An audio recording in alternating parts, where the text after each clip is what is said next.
naitala sa Pilipinas ang unang kaso ng Mpox matapos itong deklarang public health emergency. Kung paano mahahawa o nahahawa niyan at kung anong mga dapat gawin kapag tinamaan ng Mpox, alamin sa Frontline Report ni Gerard de la Peña. Ilang araw matapos ideklara ng World Health Organization bilang public health emergency of international concern, kinumpirma ng Department of Health na may naitalang kaso ng Mpox sa Pilipinas kahapon. Ang pasyente ay isang 33 anyos na lalaki. Wala siyang biyahe abroad, pero may intimate contact 3 linggo bago makitaan ng mga sintomas. Nasa pampublikong ospital sa Metro Manila ang pasyente na ika-10 kaso ng Pilipinas mula noong 2023. Hindi sinabi ang kanyang trabaho, pero may kaugnayan daw ito sa mga biyaherong foreigner.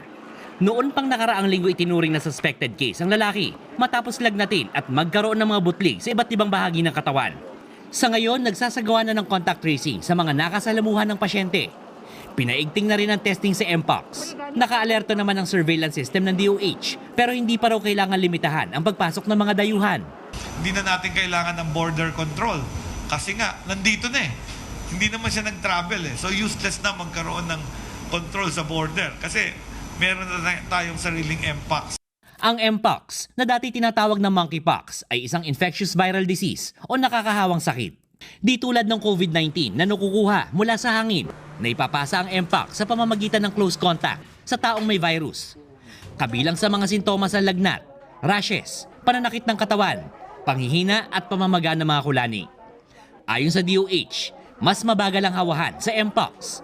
At hindi katulad sa COVID-19, hindi kailangan ng quarantine facilities dahil maaaring magpagaling ang taong may Mpox sa bahay. May inirekomendang bakuna para sa Mpox, pero prioridad na mabigyan ng WHO ang Africa kung saan 17,000 ang mga kaso.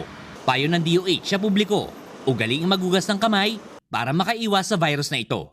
Nagbabalita mula sa Frontline, Gerard de la Peña, News 5. Mga kapatid, Ed Lingaw po, maging maalam at may pakialam sa mga napapanahong balita sa ating bansa. Para sa mas malalimang pagtalakay at paghimay sa mga issue at headlines, tumutok lamang at pag-subscribe sa social media pages ng News 5.